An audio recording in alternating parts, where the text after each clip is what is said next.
This is IGN. It doesn't land every shot it takes, but it lands enough to be an impressive action RPG. This is your IGN review of Eternal Strands by Mitchell Saltzman. Few games have managed to capture the same sense of scale and spectacle as Shadow of the Colossus's gargantuan boss fights, and none with the same kind of focus on improvisational combat as Eternal Strands. In its best moments, it feels pretty dang special, like when you're holding on to a towering titan for dear life, freezing its hand to its own body to avoid getting grabbed and thrown off, buying yourself some time to get a few more hits in before having to dramatically leap away.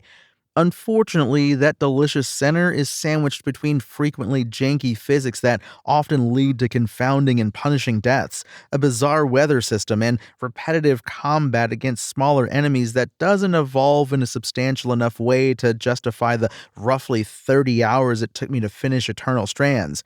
The end result is an action RPG with high peaks and low valleys, but those valleys are still well worth braving to see the spectacular heights it reaches.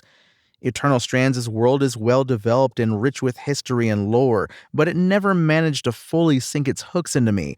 It centers around a warrior named Brynn and her band of weavers, magically inclined wanderers that have been shunned by society ever since an arcane-fueled catastrophe known as the Surge ravaged the land many years ago.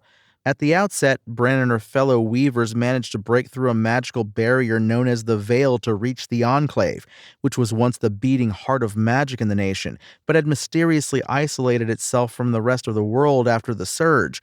Brynn herself is likable enough, but also comes across as being a bit too perfect during conversations.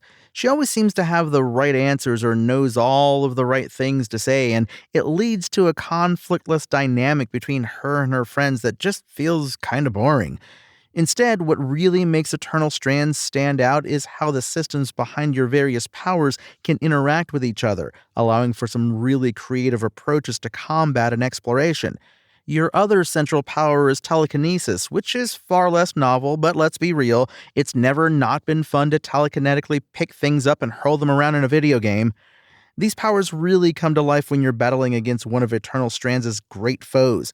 These are roaming boss battles that take equal amounts of inspiration from Shadow of the Colossus and the Horizon series.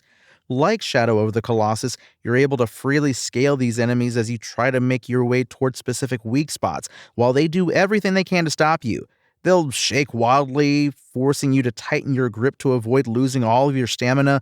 They'll cast spells, and they'll even reach over and pluck you right off if you're not on the move. When Eternal Strands is good, it's very good, thanks to exciting boss fights that iterate upon Shadow of the Colossus's gigantic encounters better than just about any of the other games that have used it as inspiration.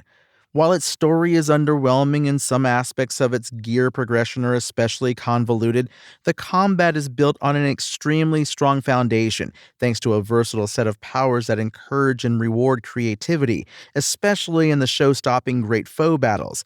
The novelty does begin to fade after a while, especially when you're forced to fight those same bosses and enemies again in the same locations, occasionally with frustrating weather effects, but the high points of Eternal Strands mitigate the low points enough to still make it an action RPG that's easy to recommend. Eternal Strands IGN score? 7 out of 10.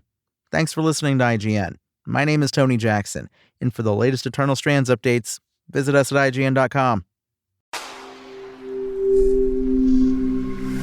Spoken Layer.